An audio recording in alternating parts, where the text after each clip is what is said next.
UPSC prelims examination 2026 की cut off को लेकर मार्केट में क्या कुछ चल रहा है। आप लोगों ने प्रीलिम्स एग्जामिनेशन दिया, उसके बाद आप लोगों ने ऑब्जेक्शंस भी उठाए, कई सारे सवालों को लेकर डाउट भी अभी लगातार आप लोगों की तरफ से बना हुआ है।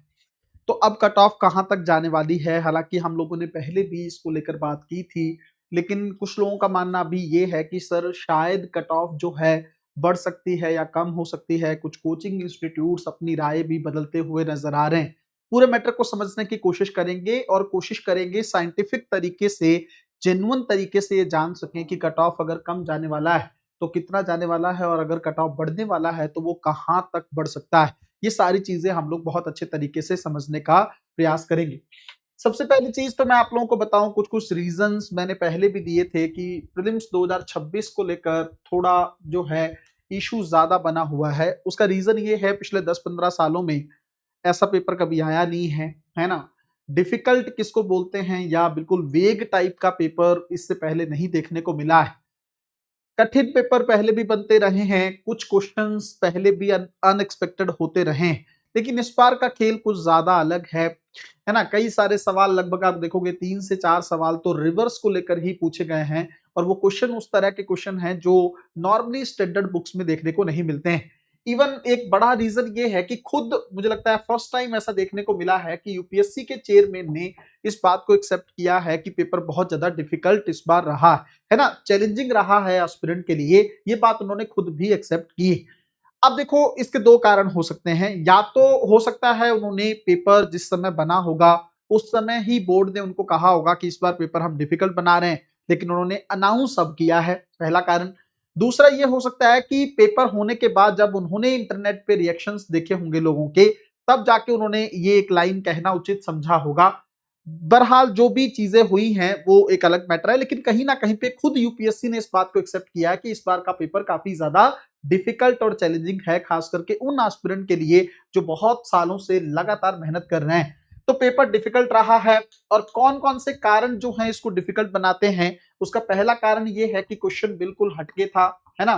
पेपर थोड़ा हटकर पूछा गया था। मेंशन किया यूपीएससी के चेयरमैन ने कि स्टैंडर्ड बुक से जो है क्वेश्चन पूछे गए हैं, लेकिन मुझे ऐसा लगता नहीं है कि स्टैंडर्ड बुक से भी कंटेंट आया है। यूपीएससी ने कहा कि पीवाईबी की वेबसाइट से पूछा गया, गवर्नमेंट की वेबसाइट, गवर्नमेंट के डॉक्यूमेंट्स, कुछ हद तक पीआईबी वाली बात सही भी है, बहुत सारे क्वेश्चन वहां से उठाए गए, लेकिन सीधे तौर पर, हलवा तौर पर उन क्वेश्चन को आपके सामने नहीं रखा गया। क्वेश्चंस को बहुत ज्यादा घुमा दिया गया है, तो वो तैयारी अपने आप में बहुत डिफिकल्ट हो जाती है। आप इंफॉर्मेशन तो गैदर कर सकते हो, लेकिन यूपीएससी के ट्रैप को पकड़ना ये अपने आप में एक बहुत बड़ा चैलेंज हो गया है। मैं इसको ट्रैप भी नहीं कहूंगा, आप कुछ भी पूछ लोगे तो फिर उसको अगर ट्रैप बना के यूपीएससी अपनी पीठ थपथपाएगा तो वो काफी हद तक वो सही नहीं है, खास करके उन एस्पिरेंट के लिए जो बहुत जेन्युइन तरीके से मेहनत करते हैं, कई कई साल लगे रहते हैं और उसके बावजूद उनका रिजल्ट जो है नहीं आ पाता है। तो ये भी एक कारण रहा, स्टैंडर्ड सोर्सेज से पेपर नहीं पूछा गया है। तीसरी चीज अगर आप देखेंगे, जैसे मैंने आपको बताया कि कोई एक सब्जेक्ट जो है आसान नहीं छोड़ा गया, लगभग हर सब्जेक्ट को ही डिफिकल्ट बनाने की कोशिश की गई, चाहे वो पॉलिटी हो, चाहे वो हिस्ट्री हो, ज्योग्राफी हो। एक पॉजिटिव सेंस ये जरूर मान सकते हो कि एथिक्स की केस स्टडीज के बारे में यूपीएससी ने कुछ सवाल पूछे। वो सवाल आपने सही तो कर दिए होंगे, लेकिन उन सवालों को करने में समय बहुत लगा होगा। उसका कारण ये है कि बहुत लेंथी क्वेश्चन थे वो, और एक्सपेक्ट नहीं किया था आप लोगों ने कि इस तरह के स्टडीज यूपीएससी जो है प्रीलिम्स एग्जामिनेशन में पूछने वाला है। तो ये भी एक चैलेंजिंग रोल ही रहा इसका भी, इस तरह के क्वेश्चंस का भी, है ना। तो ये बहुत सारे कारण रहे यूपीएससी का प्रीलिम्स एग्जामिनेशन 2026 के डिफिकल्ट होने का। अब इससे पहले हम लोगों ने डिस्कस किया था, मैंने आप लोगों को बताया था कि कट ऑफ का जो जोन है वो 75 से 80 की रेंज में रह सकता है ना। मतलब इतना ही मुझे लगता है, इसको क्रॉस नहीं करेगा, ना ज्यादा ना कम। लेकिन कुछ लोगों का मानना है कि सर कट ऑफ बहुत सारे टीचर्स जो हैं वो कम भी बता रहे हैं, या कई लोग जो हैं इससे ज्यादा ही बता रहे हैं। कई लोगों का कहना यह है कि लास्ट ईयर 92.66 कट ऑफ था, तो ज्यादा से ज्यादा 4 से 5 नंबर का फर्क पड़ेगा, इससे ज्यादा कट ऑफ नहीं गिरेगा। उनके अपने रीजंस हैं। कट ऑफ बढ़ने के कौन कौन से कारण हो सकते हैं? एक तो हर साल कंपटीशन इंक्रीज होता है ना। यूपीएससी की सीट्स जो हैं वो 1000 से कम है, ये भी एक रीजन है। उसके अलावा मैं आपको एक चीज बताऊं कि जो यूपीएससी है प्रीलिम्स एग्जामिनेशन, वो प्योर तुक्के का गेम हो गया है या लक का गेम हो गया है। तो जिन लोगों ने पेपर अटेम्प्ट किया होगा उसमें बहुत सारे लोगों के क्वेश्चन सटीक भी बैठे होंगे, है ना। तो इस चीज को भी हमें जरूर कंसिडर करना होगा 5,49,000 के आसपास लोगों ने एग्जाम दिया है, मतलब 5.5 लाख लोगों ने एग्जाम दिया है। तो उससे आप आइडिया लगा सकते हो कि यूपीएससी को 13,000 लोग ऐसे मिल सकते हैं जिनके मार्क्स थोड़े ज्यादा भी हों, है ना। तो ये चीज समझ सकते हो। एक कट ऑफ के कम जाने का कारण सीसेट का भी थोड़ा डिफिकल्ट होना है। अच्छा, सीसेट का न्यूमेरिक पोर्शन अगर आप देखेंगे तो मैथ वाला तो काफी बता रहे हैं स्टूडेंट की डिफिकल्ट रहा है। रीजनिंग के सवाल कुछ आसान थे, लेकिन कॉम्प्रिहेंशन के क्वेश्चन यूपीएससी ने काफी कम कर दिए हैं। और कॉम्प्रिहेंशन कम होने के चलते और उसके साथ कम्युनिकेशन की चीजों को पूछ लेना, ये अपने आप में एक चैलेंजिंग फैक्टर रहा है। मुझे नहीं लगता कम्युनिकेशन वाले सवाल भी उन लोगों के लिए करना आसान होगा जिन्होंने इससे पहला कभी कम्युनिकेशन को देखा ही नहीं है ना, जिन्होंने कभी कम्युनिकेशन की स्किल्स को लेकर काम नहीं किया, उनको नहीं पता वो टर्म्स जो यूपीएससी ने पूछे, है ना।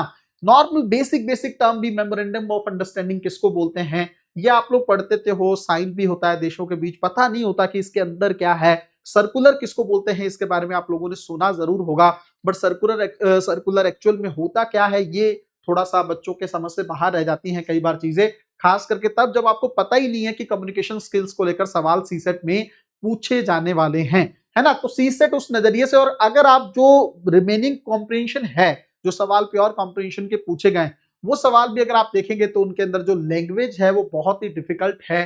ट्रांसलेशन को लेकर यूपीएससी ने इस बार बहुत दिक्कत की, खास करके हिंदी मीडियम के स्टूडेंट के साथ। तो कहीं ना कहीं पे वो सारी चीजों को ध्यान में रखते हुए आप मान सकते हैं कि सीसेट भी इस बार का डिफिकल्ट रहा है और उसके चलते भी कट ऑफ पे इम्पैक्ट पड़ सकता है। तो अब आपके मन में सबसे बड़ा सवाल कि सर कट ऑफ कितना डाउन जा सकता है, कई लोग कह रहे हैं कट ऑफ 60 तक भी जा सकता है ना। मैं थोड़ा इसको ज्यादा डाउन मान लेता हूं, इतना नहीं जाने की पॉसिबिलिटी। जैसे मैंने पहले आपको रेंज दिया है 75 से 80 की रेंज में, है ना।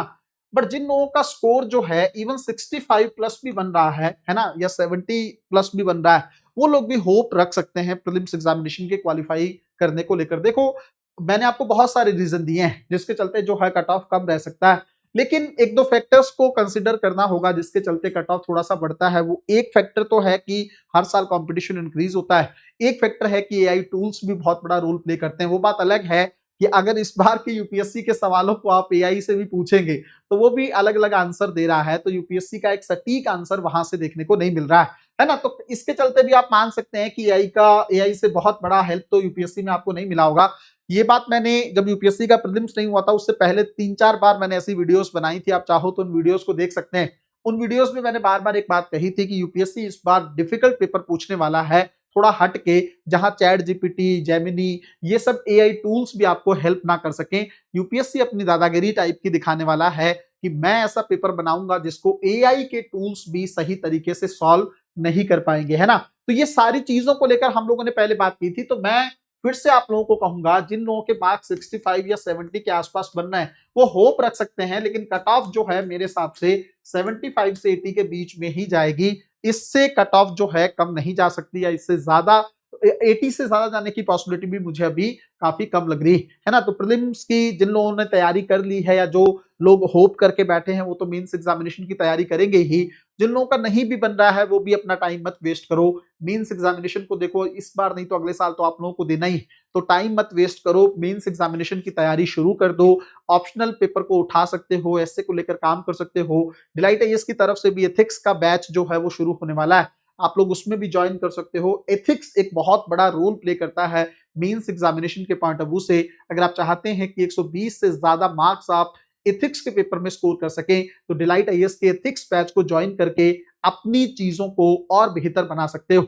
मिलते हैं अगली वीडियो में, तब तक अपना ध्यान रखें, अपनी पढ़ाई को बहुत अच्छे तरीके से करते रहें। बहुत बहुत धन्यवाद।